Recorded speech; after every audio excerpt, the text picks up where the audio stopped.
Hello there. Welcome back, everyone. This is LD Claudius streaming, and we are about to finish the Dabbarow Prison.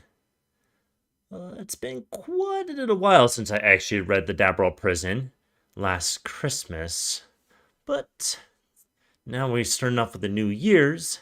I'll go right ahead and finish up the Dabbarow Prison, Chapter 4, once and for all.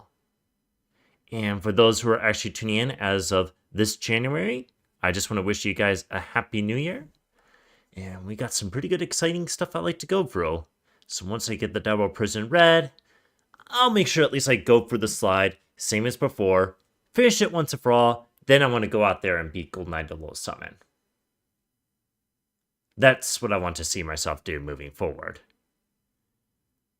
So, let me pull myself a nice little book. Start the presentation. Stand by. And I'll let this video play out in the background right now. Since I won't be needing any Christmas material, I'll just go ahead and remove any unnecessary like Christmas themed decorations and enjoy the nice fumbling snow while the fire is actually cooking. I just actually got back from at least like shoveling most of the snow back in my driveway, so should be all good from here. Now, to start up the generator, and I should be on my way.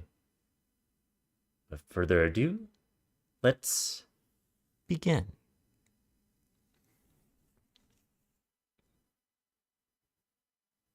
The emergency generator flicked on. The machine, which had been dormant, suddenly awakened and energized its robust engine. In the background, there's a low humming noise mixed with cranking and buzzing. It was doing what it has been designed to do, automatically turning on after detecting a dangerously low power output in the main generator. It will need to work extremely hard to keep the entire facility operational. However, it was designed to restore power for a maximum of 8 hours. A key component of its programming was to prioritize the last of its power specifically for emergency evacuations. This was a component Jake's team needed to take advantage of. Inside the room, 3 Moldens were tasked with verifying the operations of the generator and restored the main generator. They were growing increasingly livid that the main system was unresponsive, denying their every move. They wished complete damnation towards the Cymodilian that clearly triggered the entire event. They also wished complete damnation towards Darku and towards the entire place. The room was large and orange, but compact compared to the main generator room. The dimly lit room was enveloped by flickering LED buttons emitting from the main panel. A portable utility computer, an essential tool for the competition of their tasks, was fully operational. Access to the room was controlled by a single door, which opened out to a short hallway that led to the main elevator. The door flew open explosively. Jake furiously eliminated all 3 thugs, giving them a bang of a send-off.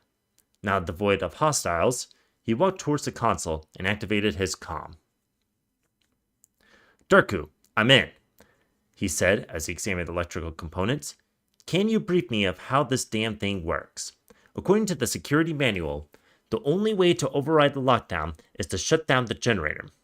There should be a red stop lever. Once pulled, wait 15 seconds and the hard reset of the entire facility will activate. The entire room will plunge into darkness once it's turned off." While listening to the directions, Jake searched for the switch by running his hands along the edge. Touching the red lever, which was small enough to grip only one hand. "Found it," he replied. "When you're ready, flip it. Wait for the green signal." Without hesitation, he flipped it. The facility went pitch dark, and the generator cut off. Frozen, he mentally counted down the timer. 15, 14, 13, 12, 11, 10, 9, 8, 7, 6, 5, 4, 3, 2, 1. He halted his counting when the green light caught his attention. The system reset was available. "We have a green signal," Jake confirmed. The darkness made it difficult to navigate. As a precaution, he clunged to the switch. "Do you want me to restart it?" "Yep." He flipped the switch, and the generator reincarnated itself by initiating a self-ramming sequence. Seconds later, the light pushed the darkness away. He could now see anew. "How did it look, Ovolsky?" Jake inspected the console, and the monitor flickered as it searched for the correct kernel in the BIOS. The terminal is displaying "System Ready." Now what? Okay. Let me think about this for a second. Darku paused for a moment. His sentence crumbled as he tried to grasp what to do next. Yes. Got it, Jake. Open the circuitry case. Got it. Jake opened the circuitry case. It's the one with the yellow and white lines that run diagonally. Jake examined the components. It didn't take long to find the matching colors. Darku's description was dead on. He opened the latch, the covers swing upwards, revealing the board inside. "The case is open. What should I do now?" "Read the labels carefully. Each switch controls the power for a specific area within the facility, such as the barracks, mining facility, cellars, and so on. Start flipping switches to reset the lockdown for the rooms. After they all flip, press the green button to start the reset sequence." Jake continued flipping the switches, one after another. Flipping, and flipping, until finally, he reached the last switch, which was labeled Command Terminal. "Done. What's next?" "Look for the power level. It should be next to the red button," Darku said. "Charge the level 3 times, then push the button to restart the power." Positioned beneath the rest switch was a sizable lever, clearly marked with yellow labeling. 3 lights, incorporated into the design, were positioned beneath the buttons, each notably larger than the other. Jake grabbed hold of the lever, yanked it down, causing the first of the light to emit a yellow glow. After pumping 2 more times, all 3 lights were lit. With a clenched fist, he forcefully pushed a green button, completing the last step. The yellow light flickered and changed to green. "Lights are all green. Go back to the terminal and exit the BIOS menu." Jake returned to the console, which was in the BIOS state. Clicking exit, the screen turned black. After a period of inactivity, the emergency generator resumed functionality.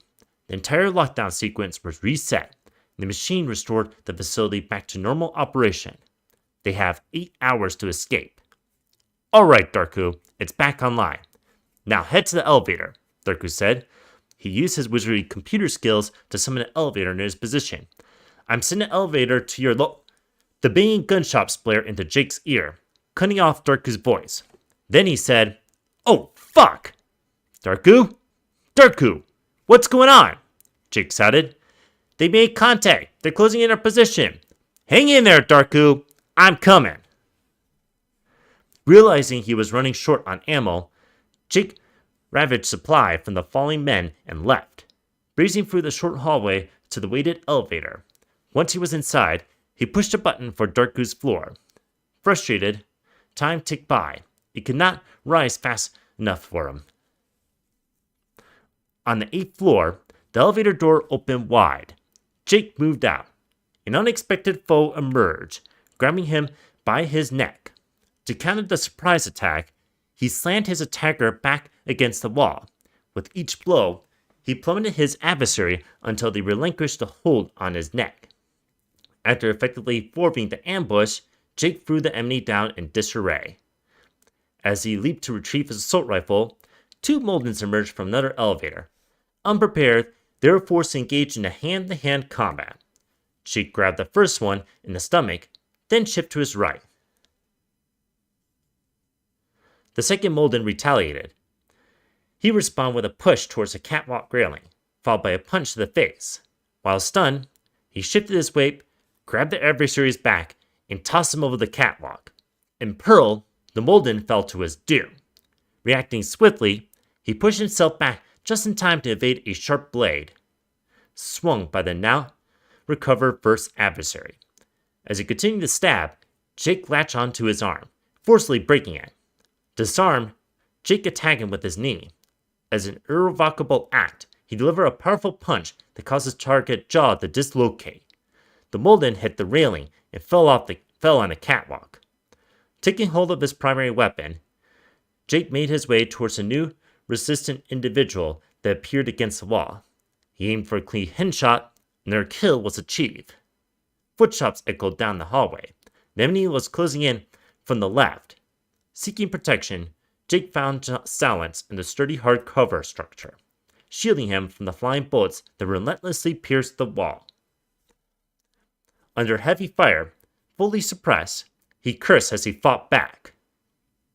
As soon as he were nothing more than a note in history, he dashed to the entrance, hoping to reach to them in time.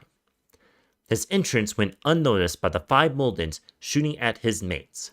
Eliminating of the lot was easy. With one clean sweep, the threat was eradicated, and his partners were safe. When the men seen glare, Darku aimed his barrel towards Jake. Remembering his training, Darku refrained himself from an attack mode, shifting the barrel down, giving Jake time to recoup. His body shook when he realized how close he had come to pulling the trigger. He was happy he could see the difference between friend and foe before he shot indiscriminately. Jake's valuable lesson paid off. "Is everyone okay? Say something!" Jake shouted. "Ah, those fucking idiots!" Darku anxiously said, as his nerves along the spine drew a tingling sensation. He panted, I'm okay." "We got into some serious shit," Crystal replied. She attempted to catch her breath. Her morale had suffered a blow. For a moment, she thought she was dead. The sight of Jake renewed her confidence. "I'm doing fine." "Excellent. Get your weapons ready. We're going to breach the command post," Jake said. Pausing, they all reloaded for the final push before approaching the terminal door. Jake paused, giving his mates a few more seconds to compose himself. 3, 2, 1. Breaching! Jake unlocked the door, revealing a short staircase followed by another, which led to the heart of the operation. Inside, 7 hackers were trying to uncover critical systems. Reactivating the lockdown was not top on their list. Spotted, one Molden loudly yelled out, notifying the others. They all retrieved their gear from the counter, but it was too late. Jake discharged his firearm in full automatic mode, targeting the first 3 Moldens, positioned to his right. Crystal unloaded her weapon, providing cover for Jake. Darku took out one enemy on his left. Functioning as a fully operational team, they stormed the command center by clearing the first staircase, eliminating additional hackers as they climbed. Darku headed left as the lead made its way towards him. He let out a scream. A steel panel provided much needed cover. He remained there until Jake sought the hacker in his torso. Crystal ended the fight by shooting the last actor in the head. The command center was clear. The floor was filled with lifeless bodies. Upon close inspection, Jake's attention was drawn to a small stack of ammo resting on the table in the center of the command post. A wide variety of monitors was placed around the room, in a 360-degree arrangement. The surveillance was the state of the art. "Okay, Darku, this is it," Jake said with a tone of relief. "Think you can remove the lockdowns from here? We don't want them to reactivate it." "Yeah, I think I know my way around," Darku replied. Fear and paranoia continued to plague him. He felt less burdened now. "I'll see what I can do. You go on ahead. I'll watch over the doors and gather up ammunition before we head out. We need to be prepared. Crystal, you reload too."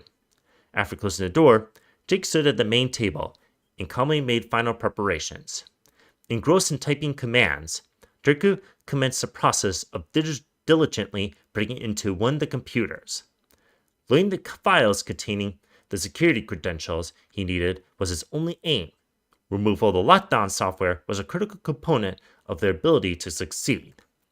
The security credential files was invaluable, as it granted a free pass to remove the lockdown procedures from the system, preventing reactivation. Once discovered, he recorded and used a code to remove the software. The console denied Darku's access. What the fuck? Darku said. He retried the command, but the console gave the same result. Blocked. Shit, I can't get passed through, Darku said in disgust. Observing the message, Crystal lent a hand. Well, computers are not really my forte, but I think I might know a petty trick I can pull. She asked, Tell me what you're trying to do. Bring up the security system, of course, but I can't access it. Allow me to assist you, Crystal said as she pushed him aside. Attaching a portable device to the system, she bypassed the steps that required the security access code and proceeded directly to the lockdown setting. While inside, she typed Inri in the text box. Hit the reset credential. Within moments, she gained access to the general security system. Blasphemous. I never seen anyone do that, Darku thought. He was stunned. How do you know how to do that? Oh, me? Crystal chuckled. I tinkered with computers a lot when I was young. I tried to come prepared with almost everything. I used the software on my last mission too. It came in handy. And what mission was that? I was tasked with accessing a terminal to tamper with internal software. I created an executable that allows me to exploit the software removal protocols. Must admit, I'm surprised that the UGF never inserted a patch for it. Secrecy was lost after its first execution. You know what they say, no matter how safe and well secure your perimeter is, there's always another way to break in. You know, I did not expect you to be a hacker. I'm usually not assigned a mission that deals with computers, Crystal admitted, but I don't mind at all. Oh, we need to finish up here. Darku politely took over the console. He tirelessly searched for the option he was looking for, finally stumbling upon a label that caught his attention. Security lockdown settings. By clicking on it, Darku gained the keys to the kingdom. According to the console, the lockdown procedure was currently set to the highest level. For them to enter the hangar, he knew that the lockdown sequence had to be removed. I see the option to initiate the lockdown, Darku muttered. I just need to delete the sequence, and we're all set. Excellent. Think you can find a ship for us? Jake asked. He was inserting rounds. Yeah, I can prep a ship. Give me a second. After navigating to the watchtower control system, he explored all options. Hey, Darku howled. I have access to the watchtower. All the ships are at your disposal. Is there a specific ship you'd like to take? Can you search for CS Madu X? Without answering, he immediately put the name of the ship into the search box and waited for the ship to appear. Free popped up.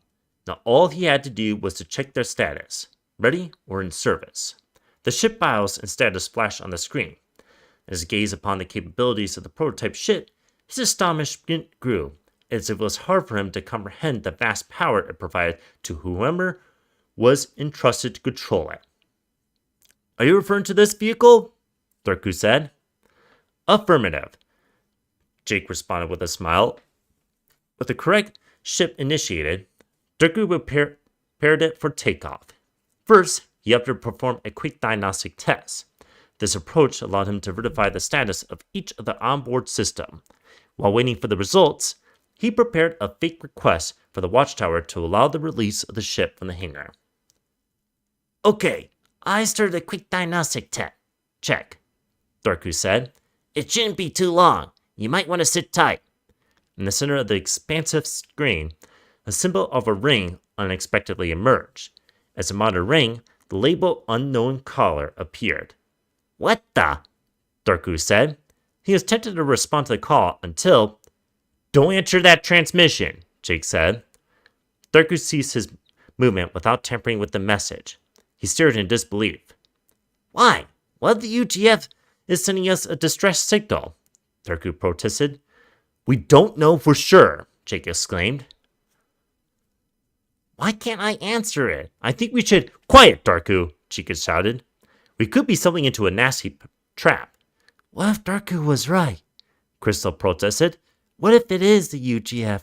Maybe they are trying to help. Jake trusted in Darkoon Crystal was fading.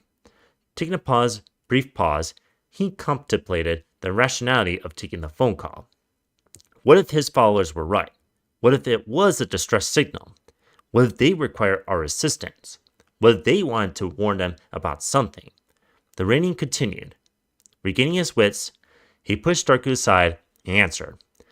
After clearing his throat, he spoke into the mic. This is Jake Volsky speaking at prison number 8192. Can you please identify yourself? Good evening, Mr. Volsky. We know exactly why you are here, Simo. The monitor displayed a pixelated image of Hamadil's son, Amadil the Bully. With his dark and scruffy hair, combined with the unmistakable anger in his eyes, he displays an intimidating presence. Amadil was an incredible leader, largely due to his charisma. He was blessed with the Quadia ways. His presence was felt within the facility. In his quest for revenge, Amadil desired to sting Jake's soul with a deadly poison was strong. Wait, Amadil? Jake said. He was shocked to find him alive. You're Amadil's son. You're alive. This is correct. Blood by blood. I have risen from the ashes of the conflict, brought back to inflict vengeance. Your duties with the armed force have poisoned our soul. The pirate raid, the Econ pipeline massacre, the Quadi war, the assassination of my father, and of course, unemployment, have all influenced your actions. Accepting a bounty on me will not lead you to the awakening you desire. You'll never rise, Simo. I have no idea what you're talking about, Amadil, but now that I know you're alive, it's only a matter of time before I find you and bring you back to the authorities. Do you really think Darku is going to help you with that? Amadil grinned. I think you reach his off-limits. You'll never gather enough evidence to find my exact location. My prophecy with the Quadia will be fulfilled, and your vigilante work can't stop me. It'll be my honor to avenge my father by obliterating everyone inside our facility. You choose fear as your weapon, but I'll use that fear against you. I will find you. You serve under the law, but you don't scare me. I will unleash the ring of terror from your hometown. The frontier will be burned to the ground. You killed my men, you piece of trash. You committed crimes against the Quadia, and your people will end as a result. Blood by blood. The monitor displayed. In the transmission, Amadil had the last words. Damn, this can't be good, Jake said. Amadil's potential threat wasn't well received. It seemed certain that Amadil had planned to spring a nasty surprise. Is the ship ready to go? It's ready. CS Manu X is located at G5 towards the back of the hangar, Darku said. The grid of the hangar was displayed on the screen, showing the ship's location. The monitor was also flashed a flight-ready message. Darku disabled flight check, allowing them more time to escape. As he was scrolling through, he stumbled upon a warning message. According to the message, an adversary was currently engaged in unauthorized activities, tampering with command center settings. The adversary gained access to the self-destruct protocol. For a moment, Darku went speechless. His jaw dropped. Jake? He said. Darku was forced to speak up. Someone is accessing the self-destruct protocol. Are you telling me Amadil has access to command posts? Jake said. Yes, it never occurred to me he could get in. They must have inserted something within the transmission, Darku frankly said, as the self-destruct sequence launched. This is bad. He tried to halt the activation, but with little to avail, he was unsuccessful. The main monitor displayed the countdown timer. A deafening alarm filled the room and echoed throughout the facility. The countdown had begun. The timer had been set to precisely 3 minutes. I can't stop it! They're jamming my equipment! There's nothing we can do, Jake said. Let's get out of here. With their equipment in hand, they exit the terminal room in a panic. Upon reaching the bottom of the stairs, they encountered armed prisoners. Contact! Jake hollered. Jake, along with his loyal followers, defended themselves by firing their weapons towards the oncoming prisoners. 3 prisoners dropped dead, their torsos pierced by bullets. The remaining 2 took cover against the walls. As a continuous barrage raged on, they headed towards the bridge that would take them to the hangar. Darku, Jake said. Watch our back. Might have more company inbound. You got it, Simo. I'll provide backup, Darku complied. He had slowly adapted to close-quarter combat, but his hands continued to shake.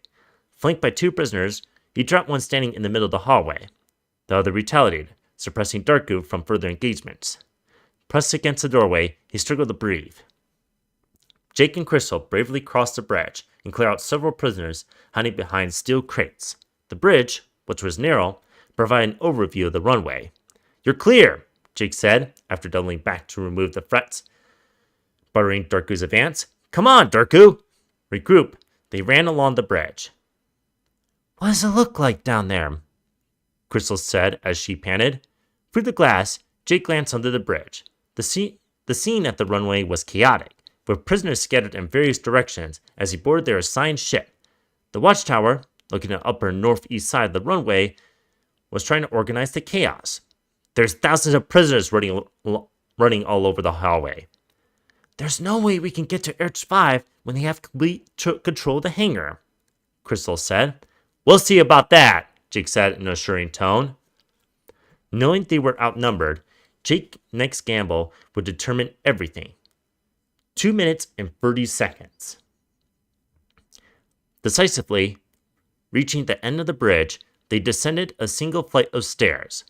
The door that would give them access to the bay was blocked. 2 prisoners stood just ahead, waiting to take the elevator to some unknown space. Jake and Crystal each picked a hostile and fired. Cover me! I need to reload! Crystal shouted. Jake responded with a nod as he stood guard by the elevator door. Finish! Reloading, Jake said. Crystal took over. 2 more thug prisoners arrived, each approaching from different sides of the room. Shit! Look out! Darku unloaded his weapon, positioned by his hip while spook. The lead struck his target's heart. Fully armed, Jake called the elevator. It's coming! Get ready! He grinned. The fight raged on as they waited. Beep! The elevator doors opened. They revived faster than they thought they would. They rushed inside, counterattack until the door closed. Darku, the last aboard, was shot in the right arm. His scream of pain echoed. The door closed, crawling to the hangar floor. Darku, hold on! Let me patch you up, Crystal said. She pulled a torn white cloth from her bag and prepared it for Darku's arm. Darku let out a cry of agony as he tightened the bandage around the wound. The blood dripped on the floor stopped, but the pain continued. How bad is it? Jake said. I'm going to have a hard time moving my arm, Darku answered. Just stay close to me. We'll get you out of there. A beep announced their arrival. As they walked out, Darku and Jake were forced to eliminate 2 prisoners standing next to the wall on their left. They proceeded forward, seeking cover along the way.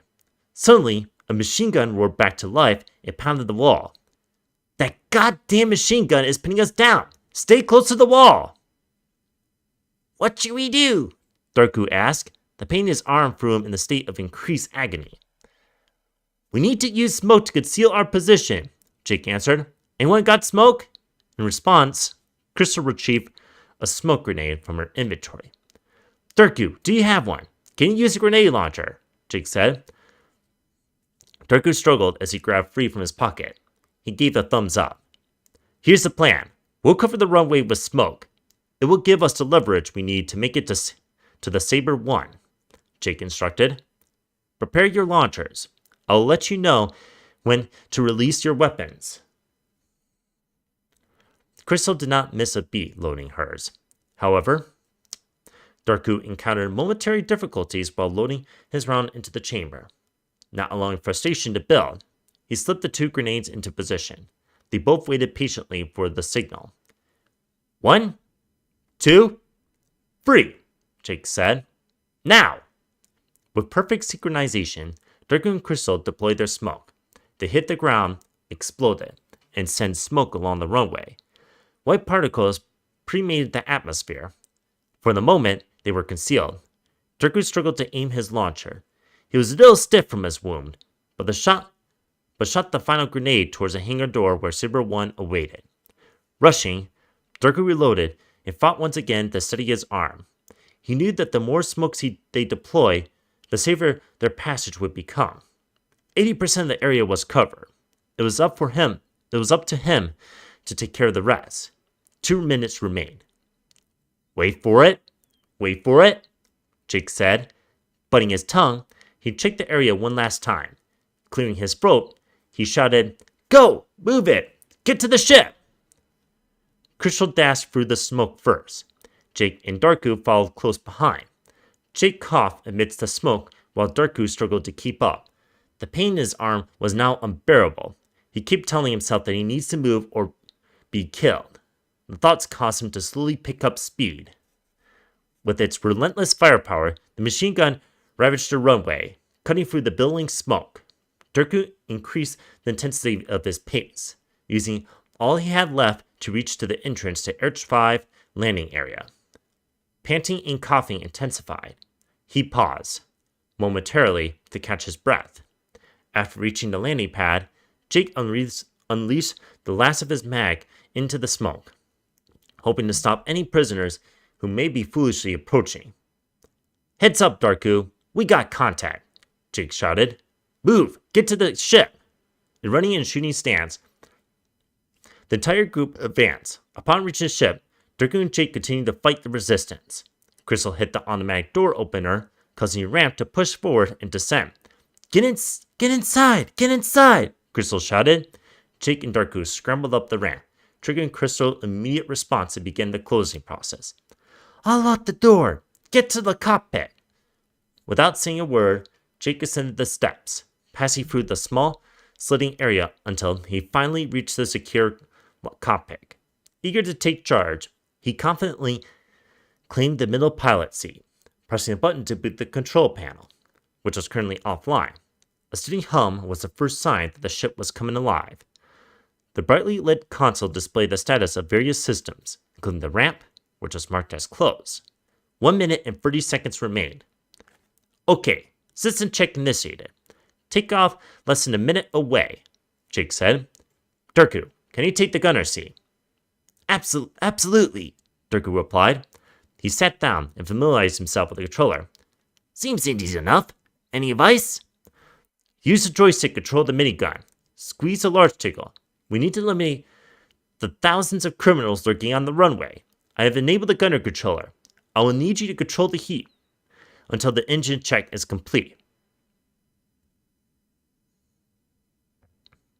"Ready. Engage at will." "Ready? Engage at will." The gunner monitor flash loaded. Darko gripped the controllers and fired. "Here we go," Jake said as he pushed the button, opening the hangar doors. Darko, using the minigun, unleashed a swarm of bullets of resistance. Many were sliced like Swiss cheese. "Don't hold the trigger for too long, or else you'll overheat the weapon," Jake warned. He continued to monitor the status of the engines. "Use small bursts." Unsure about the meaning of small bursts, he elected to begin a shape in the haircut shooting rhythm. He wondered if this was a small burst sequence Jake was indulged to, or is it more like, "Die, motherfucker, die!" The rhythm continued. Pull trigger, count to 2, release.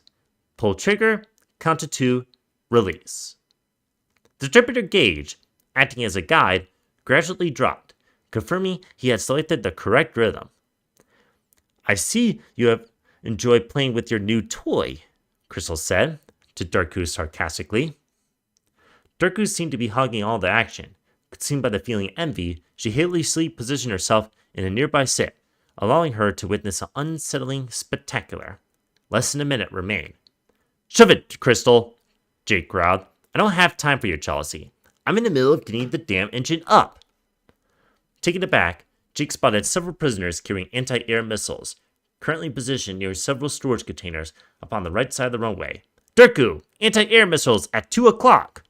Heeding a warning, Durku targeted the anti-air, stopping the pursuers of the Saber 1 in his track. Alright, the engines are at 100%, Jake said. He reached up to flip the switch. Grab your seatbelts on. Within 5 seconds remaining, the Saber 1 gained altitude. Durku continued to fire his minigun, while Jake engaged the thrusters enough to clear the exit. The crumbling of the runways was miraculously set in motion by the bombardment blast, instantly killing the stranded prisoners. Amadil had destroyed a crucial military base, leaving it in ruins. Their farewells was intensified as a powerful force suddenly propelled Jake and his crew forward, enveloping them into a glowing white light. Knowing no one else would have escaped, they realized they were the sole survivors. Jake set the course of the ship back to his home base, Earth. He started the boosters, propelled the engines through 0G. It was time to go home. Get a hold of yourself, Durku, Crystal said. Let me look at your wounds. Sitting in the cozy living room, Durku sat in the chair and screamed as Crystal removed the old bandages. A nearby table was lined with medical equipment, ointment, cleaning bandage, scissors. She carefully examined the wound, searching for the bullet that had penetrated Durku's skin like a paper puncher. It was time to patch him up. We need to remove the bullet. It's going to hurt. I need to rub your skin with alcohol. It might sting a bit. Crystal poured a small drip of alcohol onto a light white cloth, then sterilized the area surrounding the wound. As the burning sensation grew, Durku clenched his teeth, damning his scream. Hold still. I'm going to spray on some numbing agents. It should help.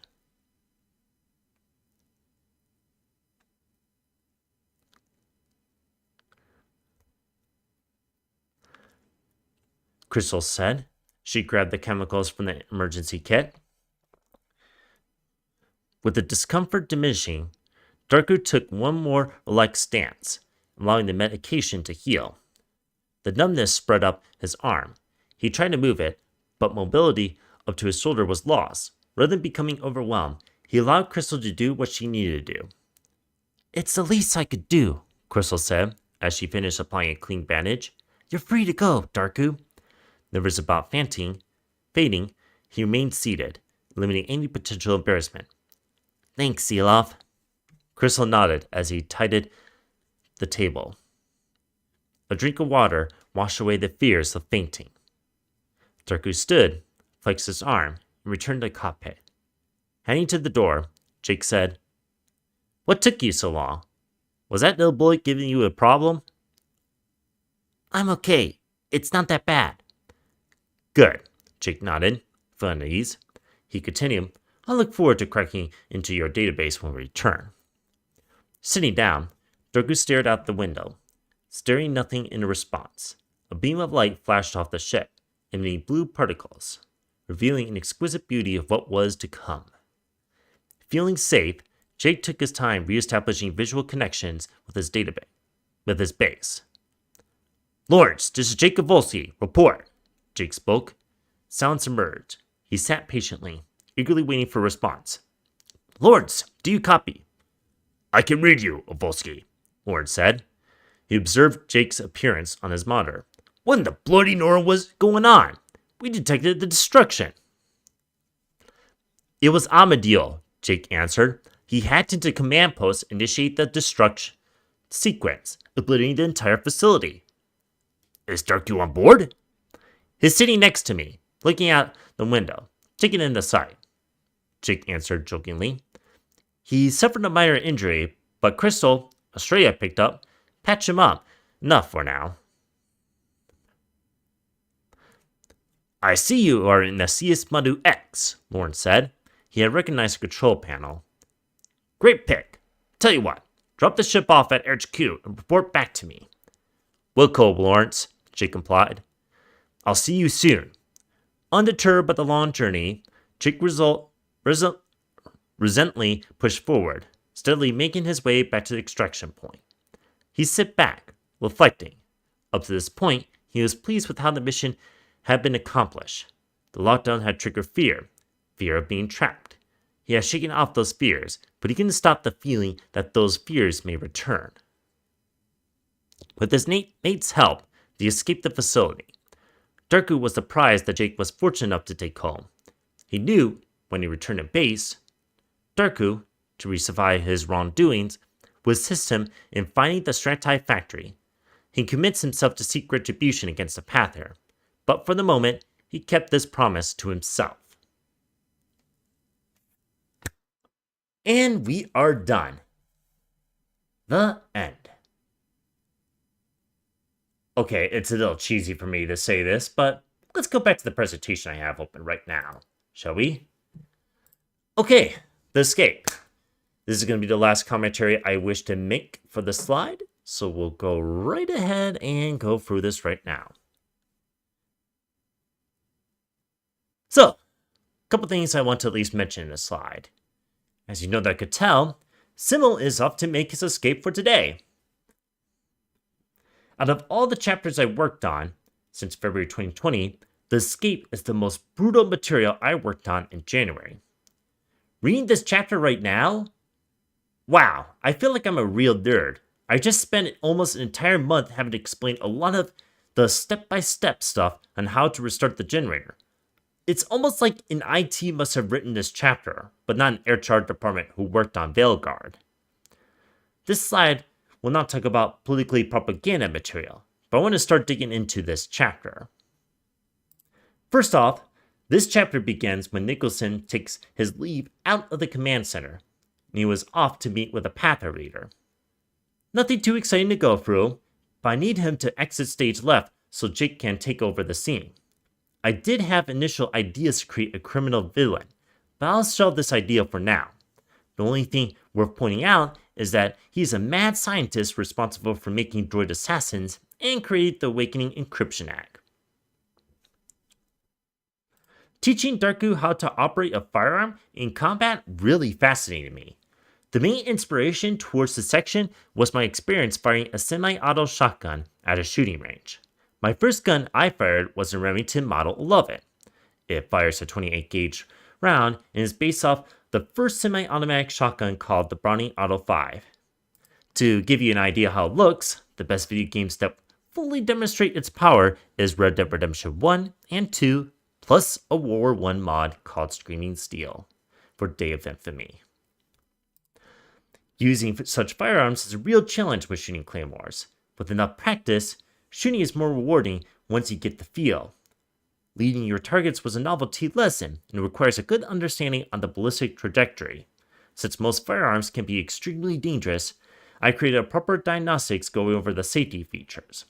For instance, keep your hands off the trigger, and don't point the barrel towards anyone else. This section implies that Darku does not have familiarity with firearms. Some smaller monologues demonstrate his nerve-wracking approach towards going into combat. Jake and Crystal was counting on him to back him up. It can be very frightful, and his life was hanging on a thin line. He gets inevitable that he'll be dead soon if you don't learn to fight. This is a real good description I will want to make. The entire chapter itself feels like a zombie apocalypse, but you're trapped in a prison. There's a really odd vibe I'm getting the more I keep watching a zombie film. I did not want to name the film in question. Even in unprecedented times, I always feel like there's danger around these corners. What if I told you that film shown above was inspired by another film? Then another film. This is totally where I got the vibe of the escape narrative design. I mean, Jake is trying to escape the prison, so that's the only impression I want to make. Here's an interesting trivial. When I was coming up with the defend the generator, I came up with a clever punchline that states, "Come on, Darku, where the hell are you?" before No Time to Die trailer dropped. When an N16 say the similar phrase where he's like, "Come on, Bond, where the hell are you?" It's easy for a reader to say that my dialogue was cliche. The moment a reader said that, I'm like, fuck. Pardon my language, but writing this section was like a fox keenly standing on the nearly broken thin ice. I remember writing a poem about a fox one time, always imagining Simmel being the real fox who's stranded in danger. Yes, I have seen a fox who's stranded on a frozen lake one time. Witnessing such moments was an extraordinary view that forever changed me. It was when I realized of what it means to put yourself on the line. That means a vigilante will have to watch his step when fending off an onslaught. I have no regrets writing this paragraph. One of my major criticisms I have with this material is that the book always ends when the space station blows up. This ending, in my opinion, is way overdone in most media. There's really not much satisfaction with this material since it was outdated. I mean, it's been a major issue since Star Wars infamously had the ending where the Death Star blows up. Ever since the 1977 film, most of the sci-fi films we get to watch usually tucks in an explosive ending. My ideal ending is going to work like this. To ensure that I want to offer satisfaction towards a good ending, my goal is to incorporate a standoff chapter where Jake would hunt down the Qualia Panther leaders who manipulate taunts towards them in the next chapter. Jake would defeat a prophet and he won. That, in my opinion, would be a much better ending I want to incorporate. It would be much better because it allows Jake to think differently. Damn it, the Qualia Panther wished for his death due to his religion. Jake would fight to the bitter end and protect his people. He chose to take the fight against the Panthers because their morals was based on a lie. The only thing that mattered to him is he needed to discover his morality he can and live by the best to his ability. My initial idea was to build a critically flawed vigilante where I want the reader to deconstruct Jacob Volsky. In order to break down of his nightmares, he will need to be driven towards doing really bad stuff. Jake will need to fight against criminal underworld, sabotage valuable resources, uncover valuable intel, go on a pursuit, go into a brawl. He'll need to do all of this just so he can take out a jihadist who wished to seek vengeance towards his father's death. One of the key methods I want to use when building a narrative is to use finding the blue light. What this means is that there's a clash between a single character versus a faction. We're referring to a main protagonist who's in a clash towards both the Moldens and Pathers. Most of the narrative material read here is like, hey, we need to break into this base, get a thing, rescue a VIP, destroy the thing, and so on. Most specific actions listed here is what I would call Captain Narrative. This is just me creating an important dialogue for a side character who stops you in the book and tells you exactly what is happening in the next chapter towards the dumb audience. I don't intentionally want to compromise this that much, but what's really important is I built a proper narrative that defines me of how Jake is trying to escape. That is the main point for this chapter. Following its completion on February 28th, 2020, this is when I want to move on to the next chapter. All the work brought me to work on The Awakening.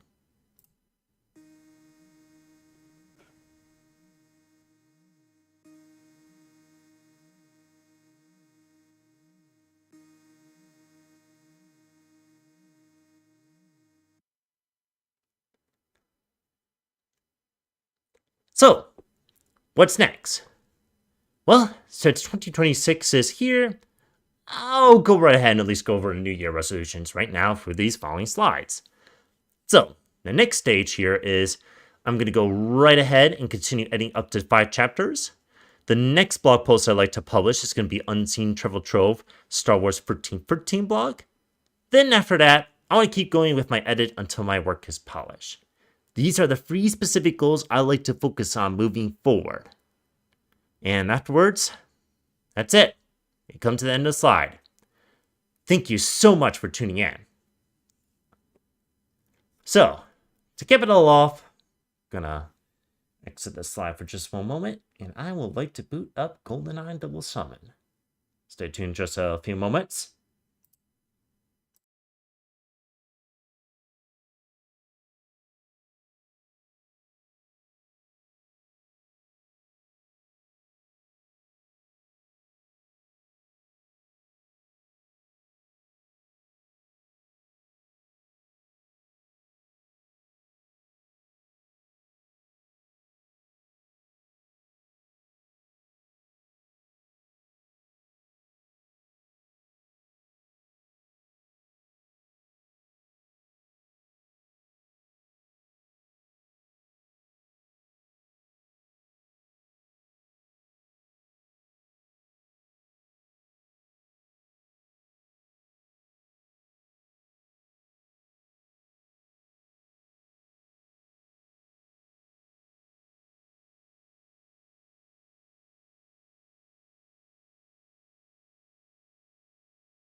Let's see if I get some feed going.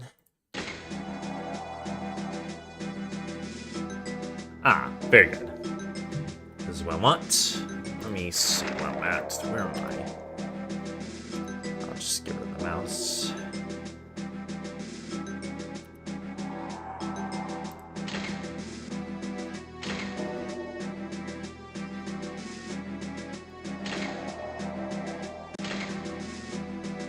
Ah, here's where I was. Onward, towards the controller. Why, I shall go cracking towards hacking into the control panel. And the scenes you see here just basically plays a lot like the escape sequence from Dabbarow Prison I was vaguely inspired by. Very vaguely inspired by it, as aforementioned from this presentation. So let's go ahead and get cracking and at least like clear out some Jana's militia men. And we'll go onward to victory. Nope. Oh, no. My motto would actually be exposed from this angle. I know, but this is a single-player video game, so who cares?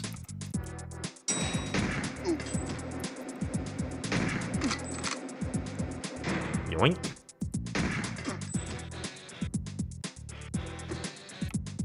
If there are no guards coming in my way.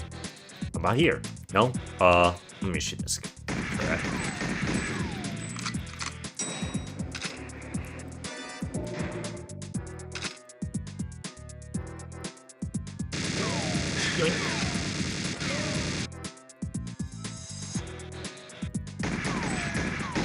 God, I have some CS-like vibes where, okay, I gotta make sure to keep my crosshair towards like a position where I know the potential enemy is going to be.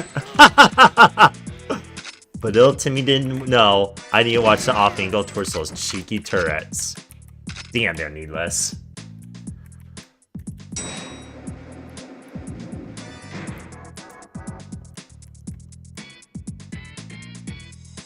Oh well, at least I got the job done.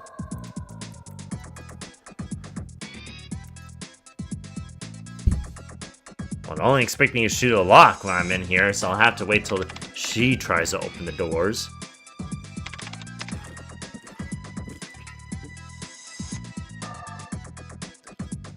Please. Thank you. Swing. Oh, they swung me back.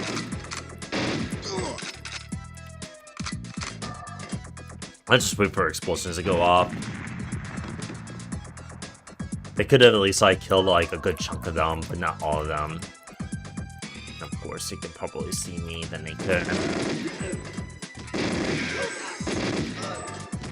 Oh, well, that's a good crosshair position.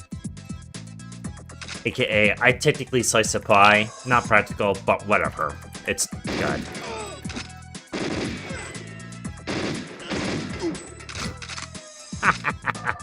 Well, that works.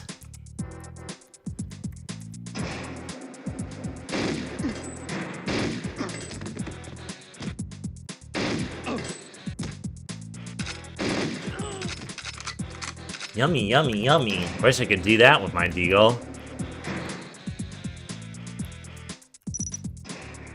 Excuse me, I need plates of explosives. Hi, Boris. Stop by, Boris. Piss off. Let's work around here. Oh, I still need my PP summon. Should be much accurate. They might come out, maybe not. Oh, I put you down. I can't get out of there, dude. Okay. Piss you off. And that's done. Nope, nope, nope. No, you're not.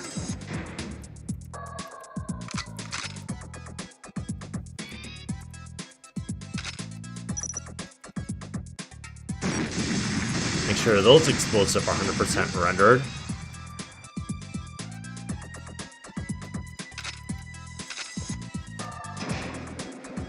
I mean, I'm playing on an emulator, so I gotta make sure it works after the fact.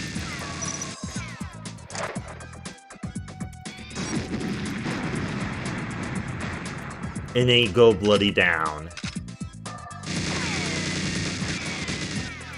Oh, this one's gonna be the last one. Very easy to miss. Okay, no one here.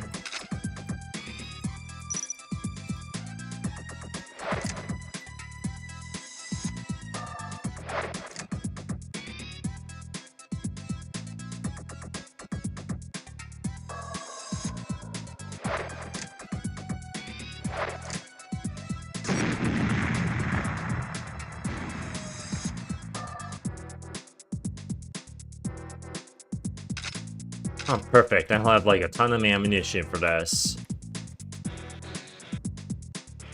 That's gonna be like roughly 6 mags in total, and I can just like clear them out. Oh my god, I got like the familiarity of like crosshair placements in Counter-Strike, and it's much easier for me to do it. Okay, come right in. My life is complete.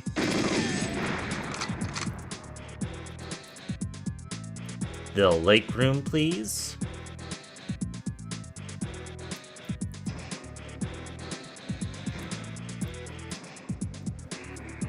And now this is a moment that I'm going to go ADHD with Dom play style, right here. You are about to witness like a 31-year-old man who's going to watch both left and right, left and right, left and right, uncontrollably. Oh, hello there.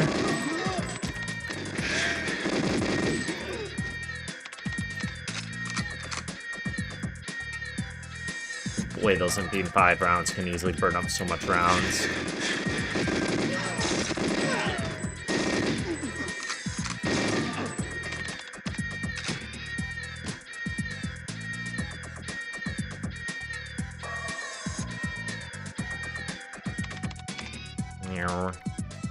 I'm more tempted at least I get some ammo, but I'll just reload. I know I want to avoid Call of Duty reloads, but it's fine in this game because it's much quick.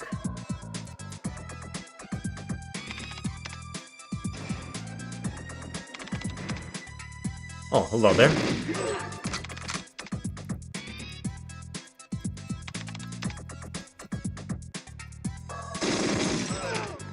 God.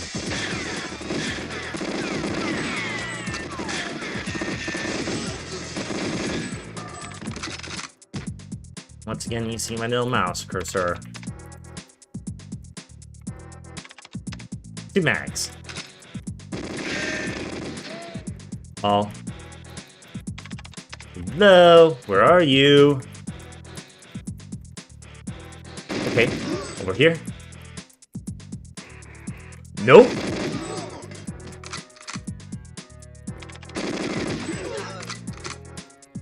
Hello. I just need to stay here for the next few minutes so I completely and get her out of here.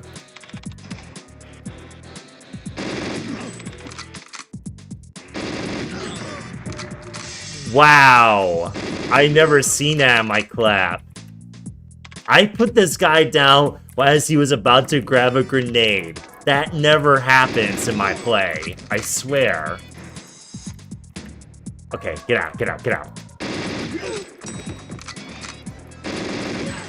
Oh god. Nyeh. Nyeh.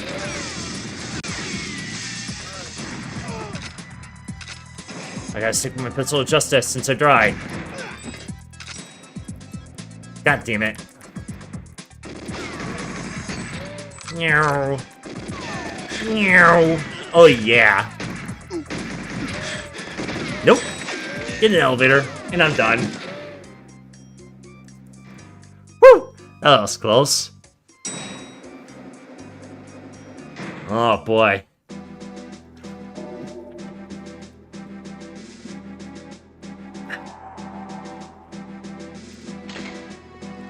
Whew, pretty good accuracy, nevertheless.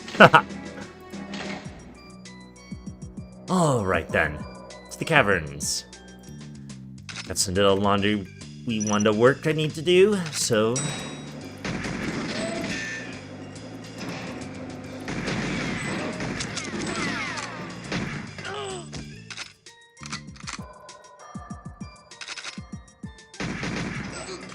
Gotta tap 3 times since he got helmets.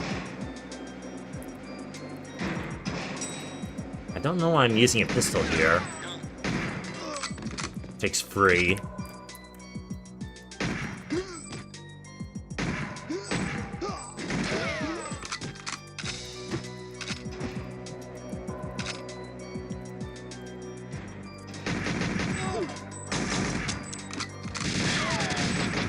Ooh.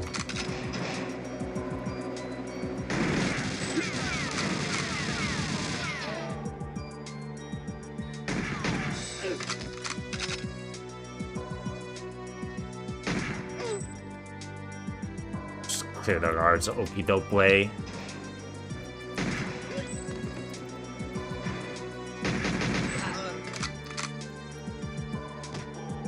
I'll just do that after the fact. I'll just clear below. Bloody scientists. You know.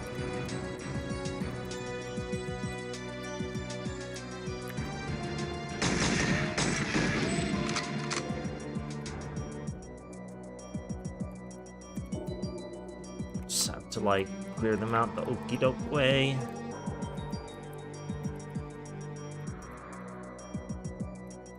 I don't trust most of the scientists, so...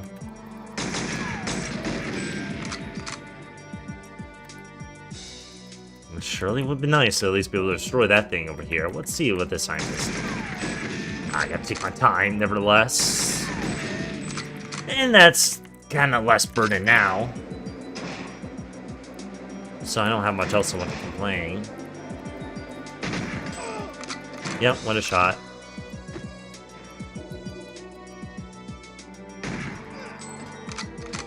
Shot from far away.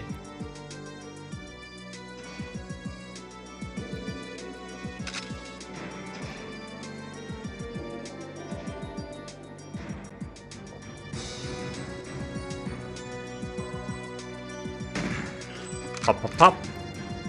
Don't mind me if I do.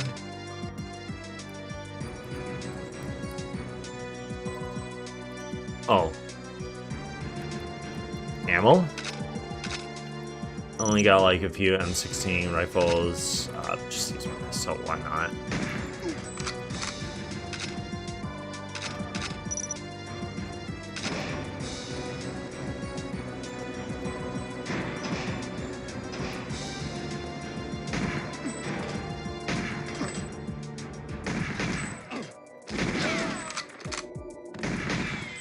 Those are jamming the lead guards.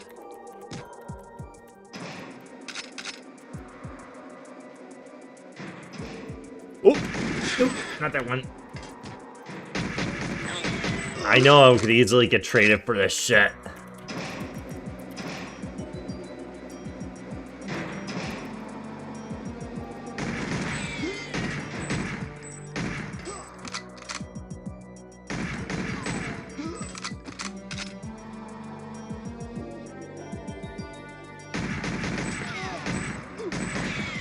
Oh, the wall actually denied me.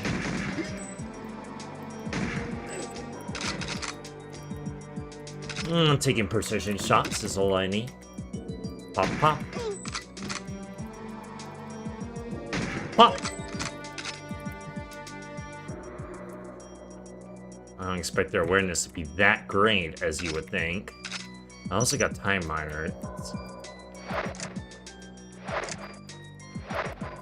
I'll just let these explosions play out.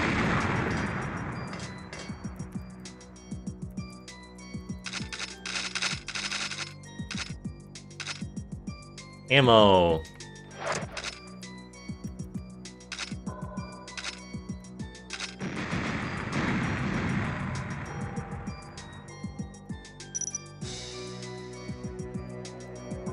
If you could look down the floor, I'm pretty sure you could see quite well. I want to be able to use my rifle of justice. Ow. Little damage, but not much. I can't see shit, but they can see me. Thanks to 2D static smoke. I can't see. Nope. Let's blind fire.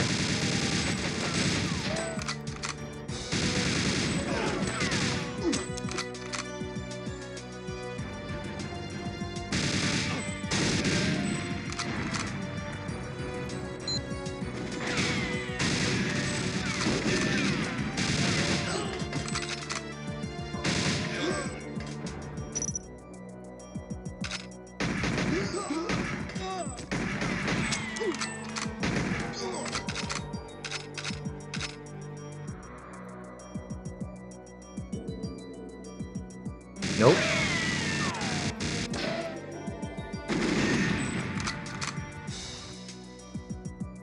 That's a barracks. Well, that wasn't pretty, but I'll take it. I got enough, like, ammunition for my SMG, so let's do a wheel like a BMO style. Where am I going?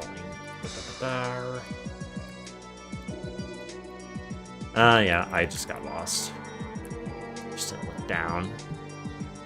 And then I'm out. Oh.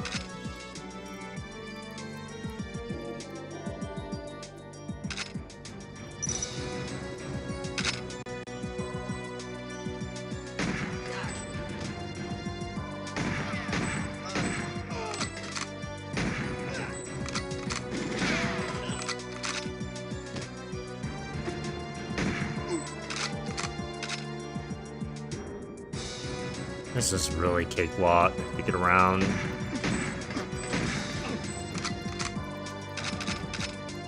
I got a pre-cane grenade. Cool.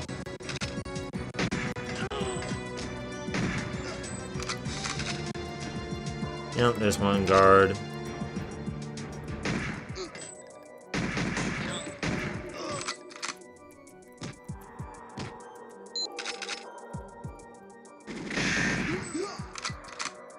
I can't see that dude, but he can see me.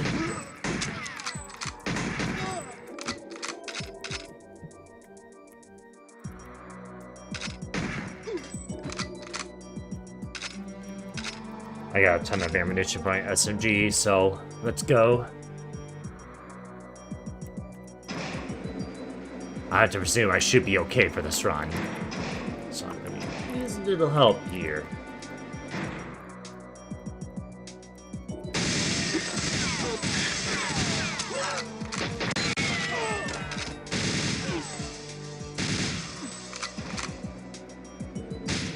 The bomb has been defused. I hope it is. I don't know.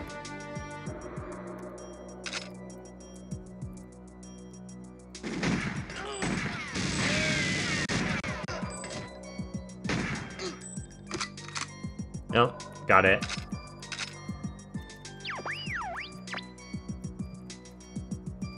Please get out of here. Thank you.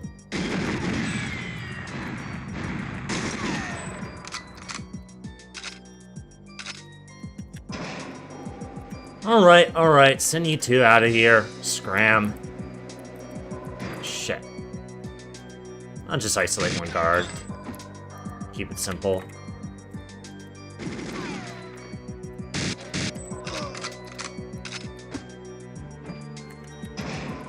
I got not enough ammunition for the truck.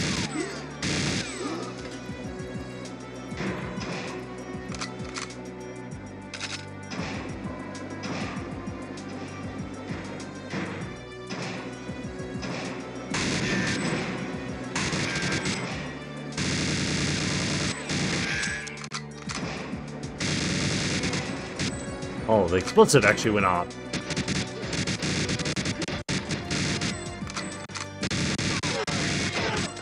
I'm getting out of here. Yep. Woo!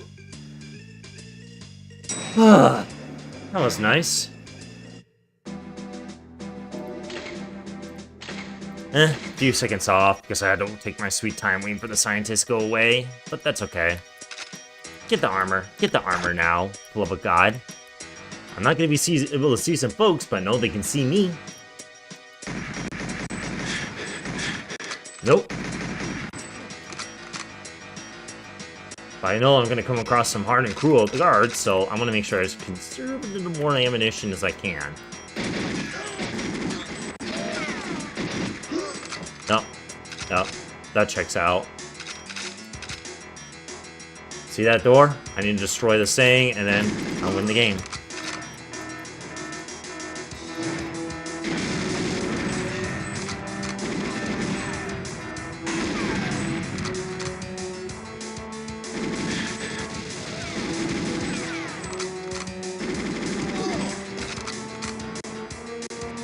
Oh, I gotta have less rounds left. I just need to use my pistol.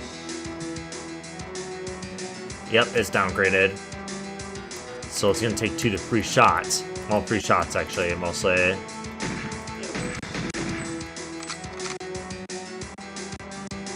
I'm running around Instagram until the video game decided to spun on it for some. Oh wait, no, it wasn't. It was Alex.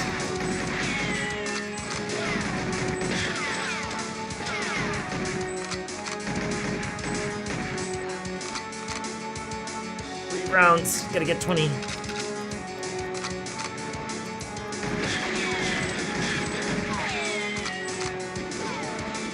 Yoink.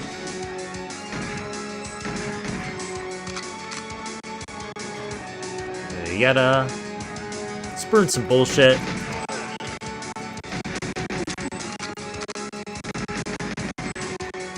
Oh, there's so much slowdown in my music. Ammunition. Ammo.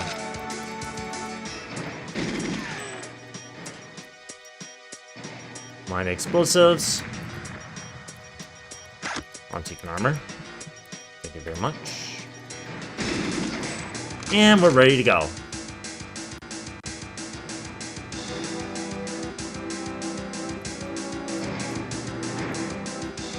Meow. See ya! Alright then.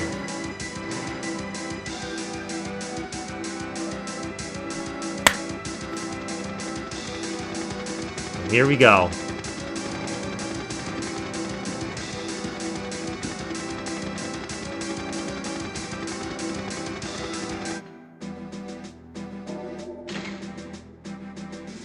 Oh, I had to take precise shots because I don't have much rounds to go through. But well, here we go. We are good. Ugh. So, what else can I at least discuss about?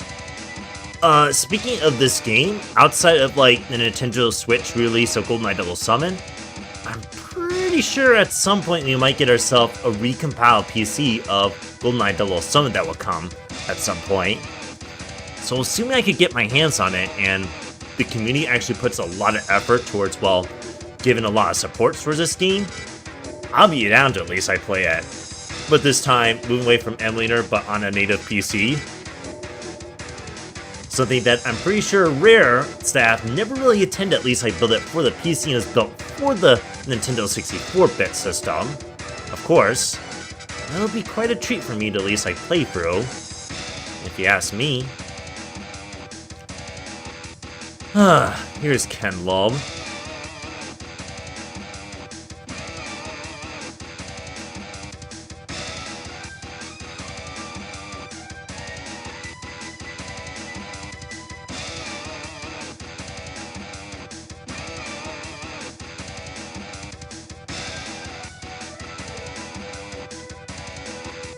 I can't wait for Jacob Wolsey to be assigned towards more operations one day. But in the meantime, we'll actually go through some of the cast right now.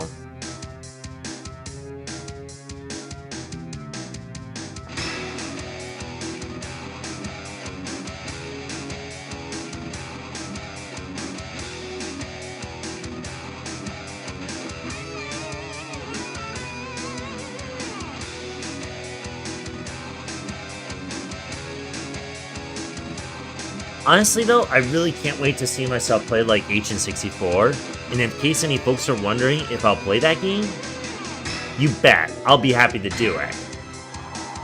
And towards the N64 staff who's actually reading this, please make the N64 be compatible for like Steam machines and Steam Deck, i.e., even when I know you're going to use their kernel anti-cheat for some reason, at least have that anti-cheat actually be compatible for a Linux operating system, so you don't have to limit it towards the kernel level.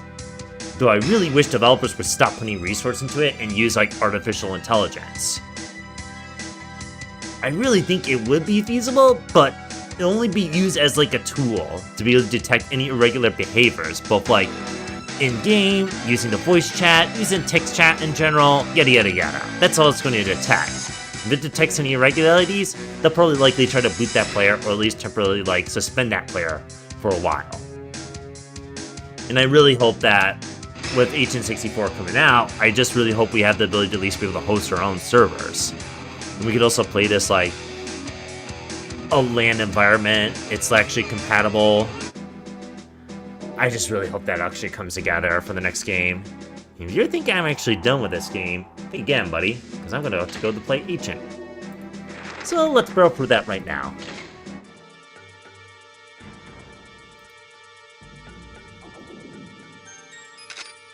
Okie doke.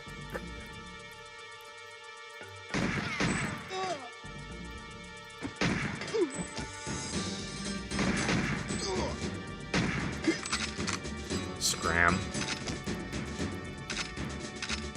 I'll need to use my rifle so I'll be able to engage and focus a long ways away. Nope.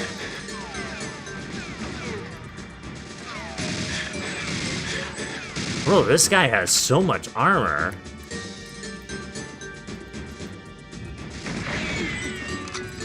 Okay, that's fair.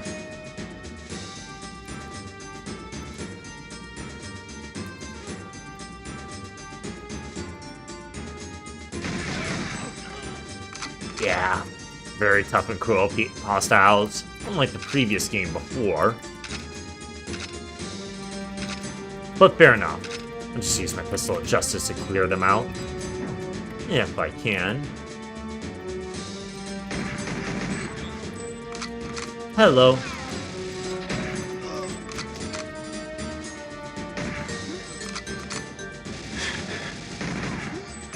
Yeah, what a shot.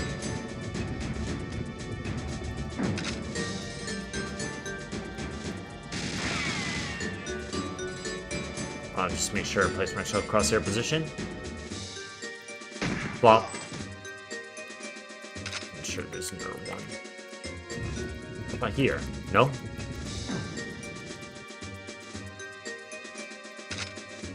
I think we should be clear right now at this point. And the rest of it should be like a kick breeze. At least on PC, but I imagine some folks might have a hard time at least be able to barrel through this game. Well, I missed a headshot. Okay.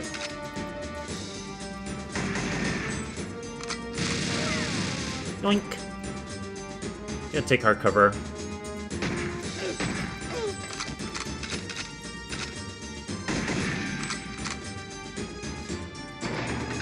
I'm trapped.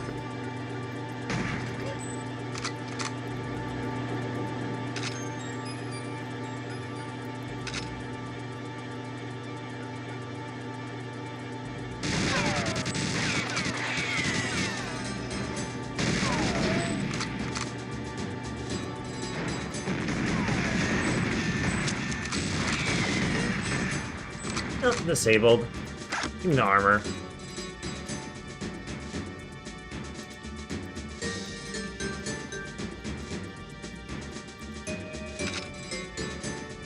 Let's see if I can see some folks. Oh!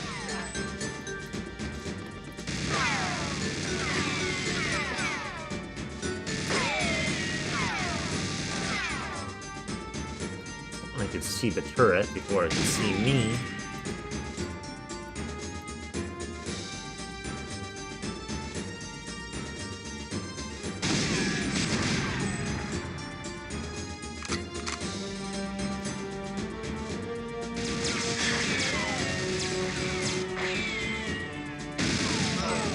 Whoa!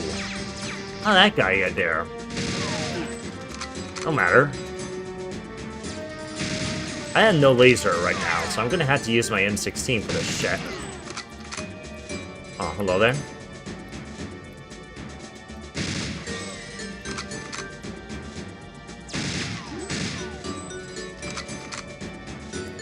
I'm more tempted to at least get that laser.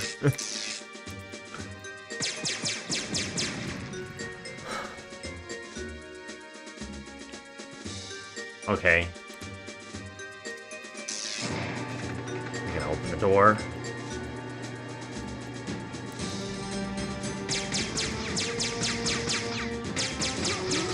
Whoa. I just realized to picking up lasers and it's basically nothing.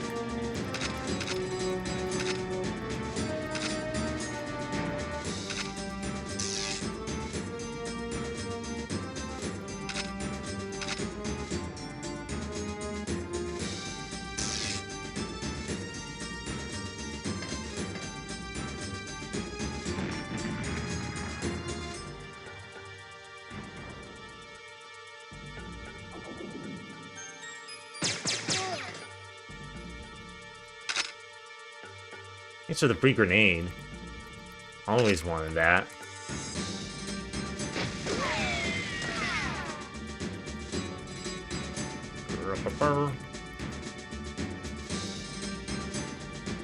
He can't go that way, but he's gonna at least, like, try a different route. Of course, he would be programmed to at least, like, not...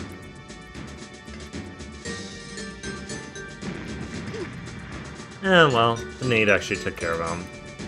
I didn't see it. Let's see. Any more?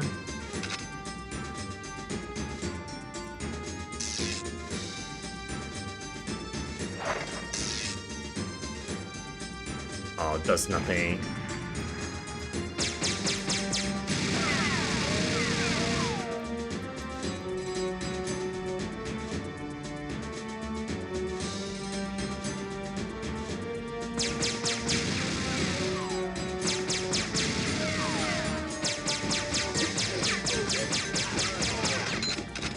Yep, okie doke.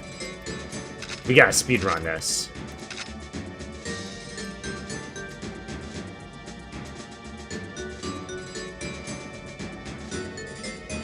Fight me if you dare.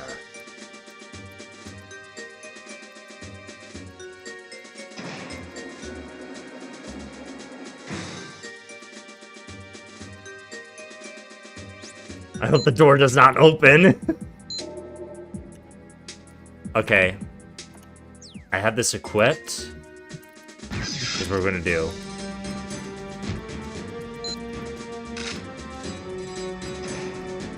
Oh shit. Can I open the door? Yoink! Yeet!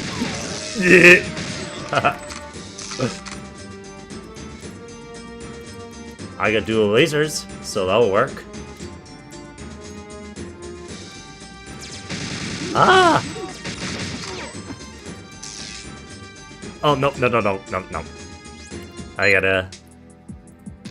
launch protocol.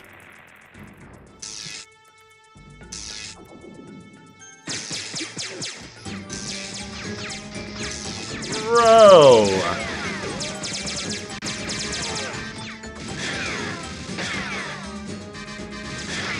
Oh, I'm gonna be dead. Yoink.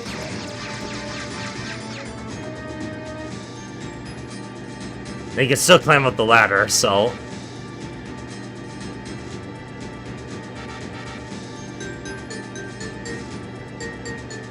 It felt so good after taking so much damage.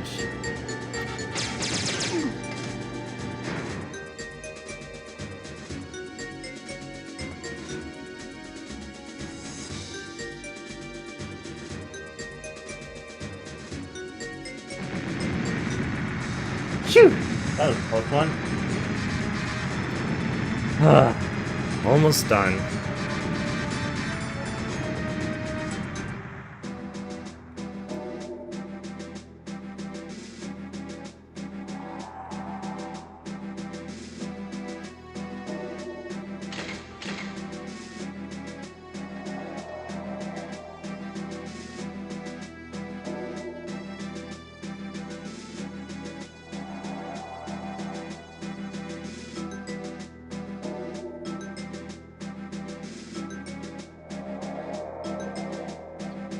Perfect. Alright, time to procure myself a golden gun, and we will beat this game once and for all.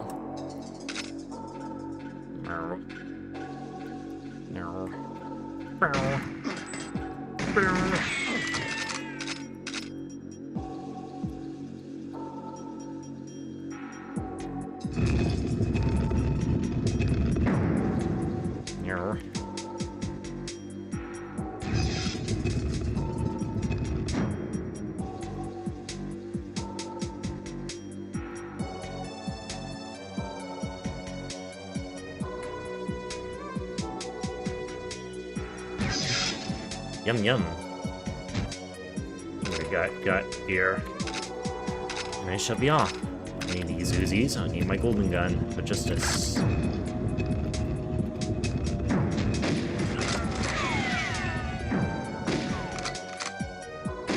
Pop, pop. Hello.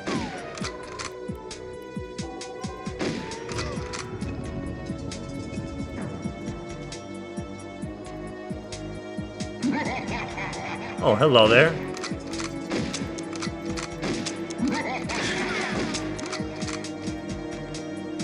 I took so many shots than it's normally supposed to. Ah, well, it doesn't matter. I gotta get out of here. Click through that for a little while. Take the little secret passage right here.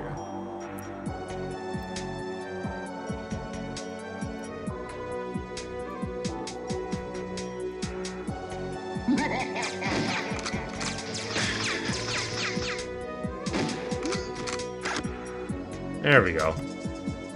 And that's it. End the game. Finally, I finished a book. And I have finally finished offering my commentary towards the Dabbarow Prison. So you know what? For those who are actually watching this, thank you so much for tuning into the stream. And I hope to see you in the next game for Counter-Strike 2. Plus, I might play some other games. You never know. So, till then, I'll see you soon.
I'm not done yet.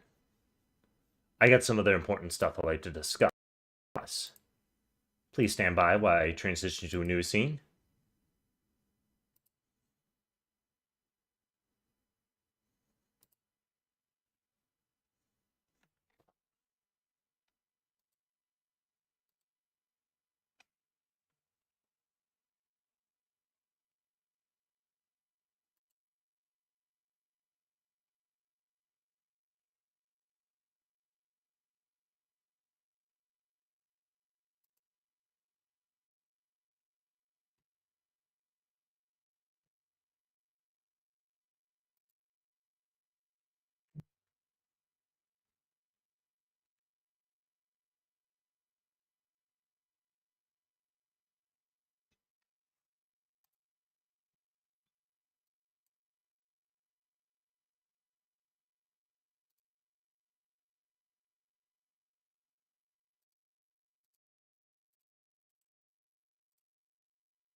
Hmm.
Be working.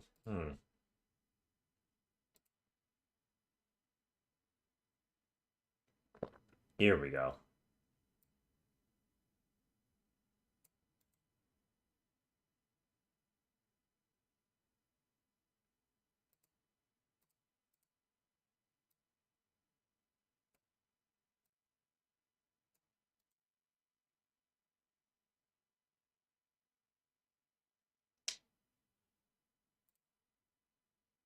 Okay, let me add some of my thoughts as I go through this video. So, it's been a while since I actually played a bit of Counter-Strike 2, but one of my proudest achievement I have made thus far was my highest season for the season 3 is going to be 18.3k. Honestly though, I'm really surprised at least seeing myself reach towards like a higher rank. I felt really proud at least reaching towards it today. But I'm not interested in playing any Premiere right now. I think I would at least like discuss a bit like some of my thoughts over what I want to see myself do moving forward. And there's been a couple things that's been bugging me for at least quite a while. I'll make sure to keep it very brief and I'll just go right ahead and get started. Guys, I tell you, we kill them all. Terrorists, let's go. Okay, very good. Where to begin? So, one of the key lingering questions that many average viewers who are watching my stream or reading my blog post for the Civilian would ask, why has my content actually been more infrequent? The given reason over exactly why it's been infrequent over those years is I really want to remain dedicated towards my personal life, including trying to edit and polish my book. Now, to be clear, I don't really want to focus on like content creation, such as YouTube, live streaming, any of that stuff. I mainly usually like to do this just for fun, really. All I really care too much every day is I always want to see myself like being an inspiring indie writer. A person who actually wants to warn that the internet is always filled with lies, especially given the recent light of internet residents who are basically plotting a lot of terrorist propaganda narrative that is going on this web, and it's still ongoing to spill to this very day at the time of this recording. That stuff always like scares me every single day. I'm even shocked to see every single average American to absolutely argue the biggest threat in our country is going to be, well, it's going to be the terrorists, Islamic terrorists. We also got like a bunch of Somalians. We could talk about the cartel. And honestly, to my surprise, I think most of the American people absolutely forgot about this to begin with. Using my book as a literature, I hope to at least exemplify most of these ideas specifically for the Awakening. I always envisioned a man actually being trapped in the shadows, and I wanted to have him come out of the shadows. Or at least I want to give him the blessing. That's what I wanted to do moving forward. Now, coming to 2026, it's come to my attention that most like corporate industries are actually investing way too much amount of money towards like artificial intelligence. I.e., whatever work we used to do whenever we're trying to write a book, build an artwork, build like a video game, build yourself a movie, all this stuff is going to be generated using AI generated content. That means we are expecting to get a lot of slot fests. Our content and the service we are using are going to get degraded. And what's worse, most of our entertainment, whether you're watching stuff from a TV show, a film, or video game, they're always going to be absolute graded, low quality content. And honestly, for this year, living a pretty dystopian time. Now, personally, in my opinion, when it comes to using AI, personally for me, as a writer, I prefer if I actually write stuff entirely, completely by hand. Basically, what I would actually be doing is, I would spend most of my time asking myself, hey, what do I actually want to write about? Why is it that I'm actually doing this? How is the story actually going to be structured? What are some pros can I actually come up with? What kind of interesting monologues do I want to go through? What's the main theme or the vocal point regarding the presentation for my next installment of the book? I would continue to ask these questions, and depending on some ideas I actually thought about, I'll actually go ahead and write everything up entirely by hand. Albeit very, very rough early build, and I don't really expect my work to be polished. Then once I actually get it done after the fact, what I want to do is I want to go out there and try to edit and polish my book. While it's true I could actually try to edit it with some of my peers, but I could also actually use some of the artificial intelligence for, well, use it as a tool. But I don't want the AI to actually continue to build slot fests over creative writing material. I still want everything being done by hand, and I want to make sure I do some proper QA analysis. Case in point, when we're actually referring to Q&A, I basically mean we are actually auditing each of our work we actually done. Examples include, okay, did you actually package the right item in the right box? Did you use any dunnage? Okay, did the caller actually handle this case fully and well? If the caller has not handled it, what seems to be the problem? Did the service provider actually took any missteps, and so forth? These Q&A analysis is some of the key materials that I felt like not every high single CEO would not actually take account of these features, and I really believe there should be Q&A analysis. I do not want to be those anti-AI zealots who actually revile against the use of AI. I'm completely fine with it, but I do not actually encourage you to actually use it as a replacement. I only want to use it as a tool where I use it to identify any grammar issues. Maybe I want to make it easy for me to at least, like, well, document most of my findings in academic research, or I just simply want to, say, use tools to be able to construct a house, be able to disassemble a firearm, use a firearm for hunting purpose, and then so forth. I mean, we use tools all the time, but it's very important it should not be misused in the real world, which unfortunately, it's way too easy these days to get misused. And it opens a way for more scammers, but I don't want to delve too much into it. Now, given the recent controversy of not only video games are absolutely like 100% real garbage, but TV shows or movies are also garbage too, if you're an indie creator, filmmaker, or animated filmmaker enthusiast who is watching this, I implore you to actually seek out original ideas from original creators. I want you to build every high-quality new show entirely by hand. Release it 100% for free on YouTube or Rumble. I want you to release it free because I want you to actually prove that you could do it way better than what Netflix, Warner Brothers, or Paramount can actually provide to you. And hey, I like to see some really new stories actually being built up. And coming from after I actually watched like a good dozens of hours of watching A Fox in Space, I've watched G'day G'day Go. I watched Skibbity Toilets. If somebody could at least like build a higher quality story that had a similar method like these free films videos before it on YouTube, that'll be really great.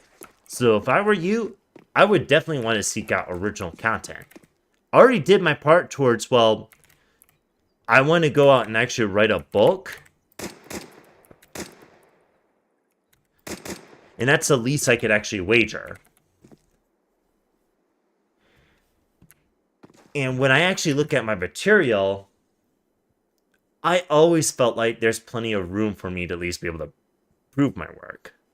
No matter what I actually do, I always felt like I have a long ways to go to at least be able to polish my work till I'm satisfied with it. Honestly, the more I edit, the more I actually enjoy most of the source material I've read, but the only thing I want to see myself working on as of 2026 is I need to go out there and put together some proper documentations.